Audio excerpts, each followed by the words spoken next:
Okay, so this is why you should go ahead and cop yourself a band controller like Imperial. Now, keep in mind, I do want you guys to know some of these are PC and mobile only, like so some won't work on your console, but I do know GameSir has a lot that do work with Xbox and have the software on there. Now, about PlayStation, I don't know about those options. But with that said, let's start off with the number one thing, and it's the simple fact that they're cheap. Like literally, the one Imperial Hal was using, the ZD, is $99, and the one I'm using, the Apex Fly Digi 4, is the same, and I think the newer model is like $160. So it's gonna be cheaper than most competitor pro controllers or modded controllers, and for proprietary controllers, it's going to save you money in the long term, usually because stick drift that controllers without TMR sticks are going to get eventually. So yeah, maybe you buy a basic roller for like $60 and this one's $99, but 3 months down the line or even a year, it's going to have stick drift. Think about all the controllers you've ever owned and the fact that a decent few of them you can't even use anymore because they have drift. Now, that bringing me to point number two, no stick drift. So one, of course, you save money, collect controllers. On top of that, you get to use zero dead zone. That makes your controller feel like a mouse and keyboard. I literally hated aiming on roller before learning about it when I played Apex, and using zero dead zone is much easier if you don't have to worry about stick drift. Also, this tech has like existed for years. It just was more profitable back then to have people buy more controllers. But yeah, zero dead zone makes you more accurate, quicker, and allows you to feel where aim assist begins and stops, or at least a lower dead zone. You can actually accurately feel it. Point number three, it's just superior hardware. So you're gonna have a higher polling rate on these types of controllers, usually somewhere between 1 to 8,000. That's the hertz and basically how often it reads your input.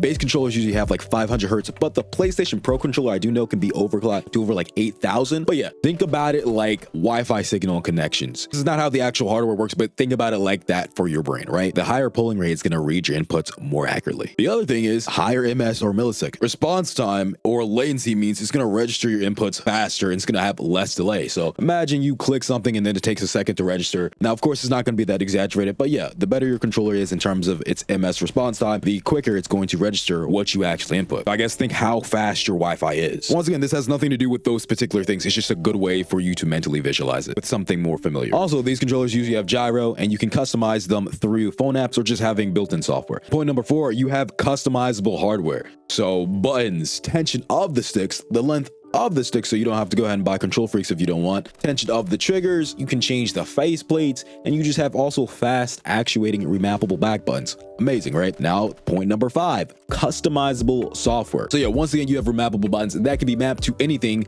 bringing me into the ability to actually map M and K buttons. So if I'm on Arc Raiders and I'm binding my roll, I'm not gonna double tap. I'm just gonna literally bind my roll to actually roll once just by using the mouse and keyboard button. You can go ahead and bind things like R for reload or push to talk, so many other things. You can save different profiles for different games, and you can do this with the curves. So different curves, if you guys don't know what curves is, basically how your controller thumbstick reacts when you input any type of information. So some people play on linear, some people play on dynamic, different things, right? You can actually change that to whatever you want, and that allows you to keep consistency throughout different games. Basically, your controller can feel the same throughout every game, kind of like how a mouse and keyboard is going to feel the same throughout every game. Also, something I recently learned, the game I'm playing right here is going to be Rivals, right? I like it for a few reasons. Mainly, it's good for background gameplay, and it helps me practice controller because I'm getting back into it, trying to learn the script. But one thing I hate is that this game has no true zero dead zone. You can turn it all the way down. It's going to still have some delay before you go ahead and actually get some movement, right? Now, I play a high sensitivity with zero dead zone, so I hated this. But I actually learned with this type of controller, you can go into the settings and tweak it so it's going to actually change how much force is read, essentially allowing you to bypass the limiters that they put in the game. Oh, but that's cheating. No, it's not cheating. They put those limiters in the game because people a lot of times, they like to connect old controllers to things